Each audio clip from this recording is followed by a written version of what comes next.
लाल रोशनी के बीच अर्जुन, सीमा और राहुल एक दूसरे के और पास सिमट आए। हवा इतनी ठंडी थी कि सांसों से धुआं निकल रहा था। साया धीरे धीरे आगे बढ़ा। उसकी परछाई दीवारों पर फैलती जा रही थी। अर्जुन ने कांपते हुए फुसफुसाया, ये वही ताकत है जिसने ठाकुर को तांत्रिक बनाया था। साया हंसते हुए गरजा, तुम इंसानों ने सोचा कि चंद्रकला को मुक्त करके सब खत्म कर दोगे। वो तो बस मेरी प्यादे थी। असली खेल अब शुरू होगा। चंद्रकला की वापसी। अचानक नीली लौ की चमक के बीच चंद्रकला की परछाई प्रकट हुई। वो थकी और पीली दिख रही थी, जैसे किसी अदृश्य जंजीर से बंधी हो। वो अर्जुन से बोली, मैंने तुम्हें चेतावनी दी थी। जिस शक्ति को तुमने जगाया है उसका नाम कालस्वरूप है। ये सदियों पहले नरबली से पैदा हुआ अंधकार है। राहुल चिल्लाया, तो हमें बचाओ, तुम तो अब आजाद हो। चंद्रकला की आंखों में डर उभर आया, नहीं, मैं भी इसकी कैदी हूं। ये मुझे कभी जाने नहीं देगा। इतना कहकर उसकी परछाई फटती हुई हवा में गायब हो गई। अर्जुन ने गिर चुकी किताब को उठाने की कोशिश की, लेकिन किताब अंधेरे में खुद ब खुद पीछे सरक गई। कालस्वरूप की भारी आवाज गूंजी, मंत्रों से मुझे कोई रोक नहीं सकता। वो पन्ना तो मैंने सदियों पहले निगल लिया। सीमा ने डरते हुए पूछा, फिर हम इसे कैसे रोकेंगे? अर्जुन ने गहरी सांस ली। चंद्रकला ने कहा था कि असली चाबी हवेली की नींव में है। हमें उस चौकोर चट्टान के नीचे कुछ तलाशना होगा। तीनों चौकोर पत्थर के पीछे खोजबीन करने लगे। राहुल ने देखा कि पत्थर के एक कोने पर लाल निशान उभरा हुआ था।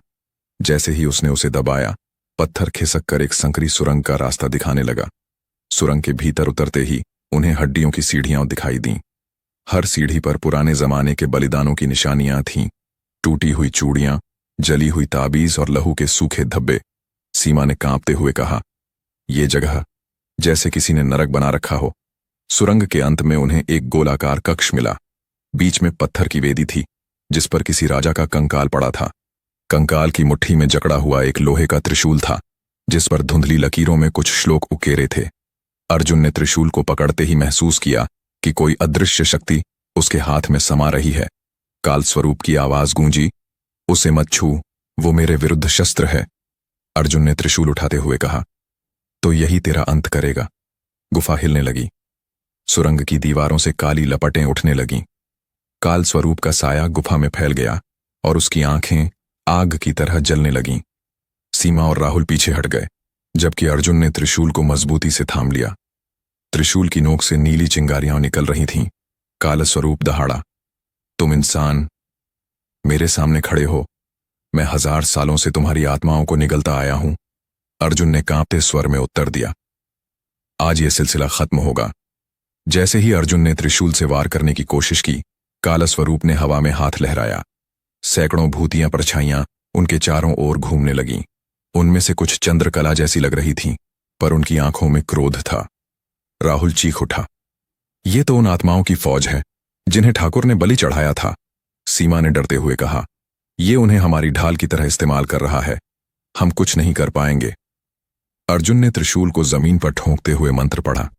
त्रिशूल से निकलती नीली रोशनी ने भूतियां परछाइयों को कुछ देर के लिए रोक दिया। कालस्वरूप गरजते हुए बोला, तुम मुझे नहीं रोक सकते। अगर अपने गांव को बचाना चाहते हो तो त्रिशूल मुझे सौंप दो, वरना मैं पहले इस लड़की की आत्मा को निगल जाऊंगा।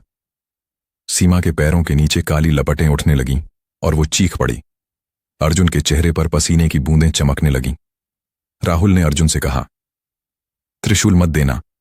अगर इसे शक्ति मिल गई तो सब खत्म हो जाएगा। अर्जुन ने त्रिशूल को और कसकर पकड़ लिया और कहा, अगर किसी को मरना है तो पहले मैं।